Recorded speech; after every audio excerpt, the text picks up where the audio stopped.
Hello friends, welcome to jobs in Telugu YouTube channel. Friends, Telangana రాష్ట్రంలో మొత్తం 4190 vacancies తోటి outsourcing basis మీద భర్తీ చేయడానికి ప్రభుత్వం నిన్న అఫీషియల్గా ఉత్తర్వులు అయితే జారీ చేయడం జరిగింది. ఇందులో మనకి తెలంగాణ రాష్ట్రంలో ఉన్నటువంటి వ్యవసాయ శాఖ, పశు సంవర్ధక శాఖ, వైద్య శాఖలో ఉన్నటువంటి పోస్టుల్ని అవుట్సోర్సింగ్ అండ్ కాంట్రాక్ట్ బేసిస్ మీద భర్తీ చేయడానికి ఈ యొక్క జీవోస్ని అయితే విడుదల చేశారు. వీటికి సంబంధించి నోటిఫికేషన్లు అయితే విడుదలవుతాయి. సో ఈ పోస్టులు ఏంటి, ఏ శాఖలో ఎన్నెన్ని ఉన్నాయనేది ఈ వీడియోలో డిస్కస్ చేస్తాను. సో ఈ వీడియో చూస్తున్న ప్రతి ఒక్కరు కూడా ఈ వీడియోని లైక్ చేయండి. మీకు యూజ్ అయ్యే ప్రతి సమాచారాన్ని మన ఛానల్ ద్వారా అందించడం జరుగుతుంది. మీరు ఒక చిన్న లైక్ చేసి సపోర్ట్ చేస్తే చాలా ఎంకరేజింగ్గా ఉంటుంది ఫ్రెండ్స్. చాలామంది లైక్ చేయమని చెప్పేసి అడుగుతున్నా కూడా ఇంట్రెస్ట్ చూపించట్లేదు. మీకు యూజ్ అయ్యే ఇన్ఫర్మేషన్ ఇస్తున్నప్పుడు మీరు ఒక చిన్న లైక్ చేసినట్లయితే చాలా సపోర్ట్ చేసిన వాళ్ళు అవుతారు. కాబట్టి ప్రతి ఒక్కరు కూడా లైక్ చేయండి ఫ్రెండ్స్. ఇక్కడ చూసుకున్నట్లయితే ముందుగా అగ్రికల్చర్ అండ్ కోఆపరేషన్ డిపార్ట్మెంట్ నుంచి మొత్తంగా 131 పోస్టుల్ని మనకి అవుట్సోర్సింగ్ బేసిస్ మీద భర్తీ చేయడానికి ప్రభుత్వం ఆర్డర్స్ని ఇష్యూ చేస్తూ నిన్న మనకి అఫీషియల్గా జీవోని అయితే విడుదల చేయడం జరిగింది. ఇందులో మనకి data processing officer, data entry ఆపరేటర్కి సంబంధించిన పోస్టులు ఉన్నాయి. అలాగే మాలాన్స్, వాచ్మెన్కి సంబంధించిన పోస్టులు ఉన్నాయి. టోటల్గా కలుపుకొని మనకి 131 వేకెన్సీస్ అయితే మనకి రిలీజ్ చేయడం జరిగింది. Data processing officer, data entry operator పోస్టులకి మనకి డిగ్రీ క్వాలిఫికేషన్తో పాటు ఆ పర్టికులర్ పీజీడీసీఏ కోర్స్ చేసినటువంటి వారికి ఎలిజిబిలిటీ ఉంటుంది. ఇంకా మాలాన్స్, వాచ్మెన్కి సంబంధించిన పోస్టులకి బిలో 10th క్లాస్ క్వాలిఫికేషన్ ఉన్నటువంటి వారిని తీసుకోవడం జరుగుతుంది. తర్వాత చూసుకున్నట్లయితే ఫ్రెండ్స్, మనకి యానిమల్ హస్బెండరీ నుంచి అంటే పశు సంవర్ధక శాఖ నుంచి మొత్తం 4 పోస్టులకి సంబంధించి అవుట్సోర్సింగ్ బేసిస్ మీద భర్తీ చేయడానికి మనకి కంప్యూటర్ ఆపరేటర్కి సంబంధించి 1 పోస్టు, వాచ్మెన్కి సంబంధించి 1 పోస్టు, ఆఫీసు సబార్డినేట్కి సంబంధించి 2 పోస్టులు ఉన్నాయి. 4 పోస్టులను భర్తీ చేయడానికి మనకి జీవోని అయితే విడుదల చేశారు. కంప్యూటర్ ఆపరేటర్ పోస్టులకి మనకి డిగ్రీ లేదా 12th క్వాలిఫికేషన్ అడుగుతారు. వాచ్మెన్కి 10th లేదా అంతకంటే తక్కువ క్వాలిఫికేషన్ ఉంటుంది. ఆఫీసు సబార్డినేట్కి 7th క్లాస్ పాస్ అయినటువంటి వారు అప్లికేషన్స్ అయితే పెట్టుకోవచ్చు.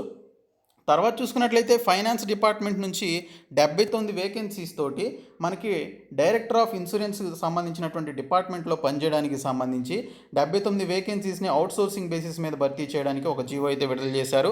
ఈ పోస్టులన్నిటికీ కూడా 2022 మార్చి 31 వరకు పనిచేయాల్సి ఉంటుందని చెప్పేసి ఇక్కడైతే మెన్షన్ చేయడం జరిగింది. అందులో ఉన్నటువంటి వేకెన్సీస్ చూసుకున్నట్లయితే డేటా ఎంట్రీ ఆపరేటర్ పోస్టులు, లిఫ్ట్ ఆపరేటర్ పోస్టులు, ఆఫీసు సబార్డినేట్ పోస్టులు, స్వీపర్ కమ్ నైట్ వాచ్మెన్కి సంబంధించిన పోస్టులు ఉన్నాయి. మొత్తం 79 పోస్టులు అయితే ఉన్నాయి. వీటికి degree, 10th class, 7th class, ఇంకా 8th, 9th క్వాలిఫికేషన్ ఉన్నటువంటి వారు అప్లికేషన్స్ అయితే పెట్టుకోవచ్చు. ఇంకా చూసుకున్నట్లయితే ఫ్రెండ్స్, మనకి ఇంకో డిపార్ట్మెంట్ వచ్చేసి health and family welfare department నుంచి 1216 పోస్టులకి సంబంధించి మనకి నోటిఫికేషన్కి సంబంధించినటువంటి ఉత్తర్వులు అయితే జారీ చేశారు. జిల్లాల వారీగా ఎన్ని ఖాళీలు ఉన్నాయనేది మనకి ఇక్కడైతే మెన్షన్ చేయడం జరిగింది. సో 33 జిల్లాల్లో ఖాళీల వారీగా మనకి ఇక్కడ ఒక లిస్ట్ అయితే ఇచ్చారు. మొత్తం 1216 పోస్టులు అయితే మనకి ఇవి ఏపీ వివిపికి సంబంధించి, అలాగే వైద్య విధాన పరిషత్ నుంచి ఈ పోస్టులను అయితే భర్తీ చేయడానికి మనకి అఫీషియల్గా దీనికి సంబంధించినటువంటి జీవోని అయితే పాస్ చేయడం జరిగింది. ఇంకా అదే వైద్య ఆరోగ్య శాఖ నుంచి 894 పోస్టులకి సంబంధించి అందులో 613 పోస్టులు కాంట్రాక్ట్ బేసిస్ మీద, 281 పోస్టులు అవుట్సోర్సింగ్ బేసిస్ మీద భర్తీ చేయడానికి మనకి దీనికి సంబంధించినటువంటి జీవోని అయితే విడుదల చేయడం జరిగింది. దీనికి సంబంధించి కూడా జిల్లాల వారీగా ఎన్ని పోస్టులు ఉన్నాయనేది మెన్షన్ చేశారు. ఇందులో అసిస్టెంట్ ప్రొఫెసర్ పోస్టులు, ట్యూటర్ పోస్టులు, ఫార్మసిస్ట్ గ్రేడ్ 2కి సంబంధించిన పోస్టులు, ల్యాబ్ టెక్నీషియన్ గ్రేడ్ 2కి సంబంధించిన పోస్టులు ఉన్నాయి జిల్లాల వారీగా. అలాగే ఆ పర్టికులర్ హాస్పిటల్స్ ఎక్కడైతే ఉన్నాయో, ఈ యొక్క వైద్య ఆరోగ్య శాఖకు సంబంధించిన హాస్పిటల్స్ ఎక్కడైతే ఉన్నాయో అందులో ఉన్నటువంటి ఖాళీల వివరాలు మనకి ఇక్కడైతే క్లియర్గా మెన్షన్ చేశారు. రిమ్స్ కావచ్చు, సిద్దిపేటలో ఉన్న హాస్పిటల్స్ కావచ్చు, మహబూబ్ నగర్లో, నిజామాబాదు, ఇంకా వరంగల్లో, ఇంకా మిగిలినటువంటి జిల్లాల్లో ఉన్నటువంటి ఈ యొక్క పోస్టుల ఖాళీలు మొత్తంగా 894 పోస్టులు ఉన్నాయి.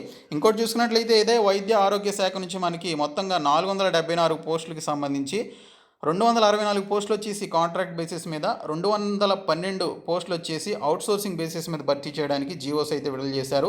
ఈ పోస్టులన్నిటికీ కూడా మనకి వచ్చే సంవత్సరం మార్చి 31వ తేదీ వరకు పనిచేయడానికి దీనికి సంబంధించినటువంటి జీవోలు అయితే విడుదల చేయడం జరిగింది. ఇక్కడ కూడా మనకి జిల్లాల వారీగా ఉన్నటువంటి ఖాళీల వివరాలు అయితే మనకి క్లియర్గా ఇచ్చారు. Civil assistant surgeon, lab technician grade 2, pharmacist grade 2కి సంబంధించి పోస్టులు అయితే ఉన్నాయి.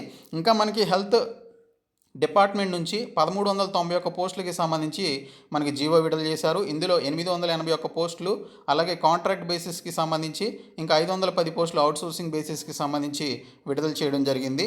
వీటికి సంబంధించి కూడా మనకి డిస్ట్రిక్ట్ వైజ్ ఆ పోస్టులు civil assistant, surgeon specialist, lab technician, ఫార్మసిస్ట్కి సంబంధించి ఏఎన్ఎం, ఎంపీహెచ్ఏకి సంబంధించినటువంటి పోస్టులు కూడా ఉన్నాయి. జిల్లాల వారీగా ఎన్నెన్ని ఉన్నాయనేది ఇక్కడైతే మీరు చూసుకోవచ్చు. ఇక్కడ స్పెషలిస్ట్ డాక్టర్లకి సంబంధించి ఎంబీబీఎస్, పీజీ చేసినటువంటి వారికి ఎలిజిబిలిటీ ఉంటుంది. మిగిలినటువంటి ల్యాబ్ టెక్నీషియన్కి సంబంధించి డిఎంఎల్టీ, ఎంఎల్టీ కోర్స్ చేసినటువంటి వారు అప్లై చేయొచ్చు. ఫార్మసిస్టులకి సంబంధించి D pharmacy, M pharmacy, B pharmacy చేసినటువంటి వారు అప్లై చేయొచ్చు. ఏఎన్ఎం లేదా ఎంపీహెచ్ఏకి సంబంధించి ఏఎన్ఎం చేసినటువంటి వారు అప్లికేషన్స్ అయితే పెట్టుకోవాల్సి ఉంటుంది. సో వీటికి సంబంధించి ప్రస్తుతానికి మనకి అఫీషియల్గా నిన్ననే జీవోస్ అయితే ఈ అన్ని డిపార్ట్మెంట్లకు సంబంధించినటువంటి జీవోలు అయితే విడుదల చేశారు. మొత్తం 4191 పోస్టులు అయితే ఉన్నాయి. సో ఈ పోస్టులకి సంబంధించి మనకి త్వరలో నోటిఫికేషన్స్ అయితే విడుదలయ్యే అవకాశం ఉంటుంది. సో ఈ పీడిఎఫ్ నేను మీకు డిస్క్రిప్షన్లో అయితే ప్రొవైడ్ చేస్తాను. ఈ వీడియో చూస్తున్న ప్రతి ఒక్కరు కూడా లైక్ అయితే చేయండి. లైక్ చేసి మీ ఫ్రెండ్స్కి ఈ యొక్క వీడియోని షేర్ చేయండి. Thank you so much guys.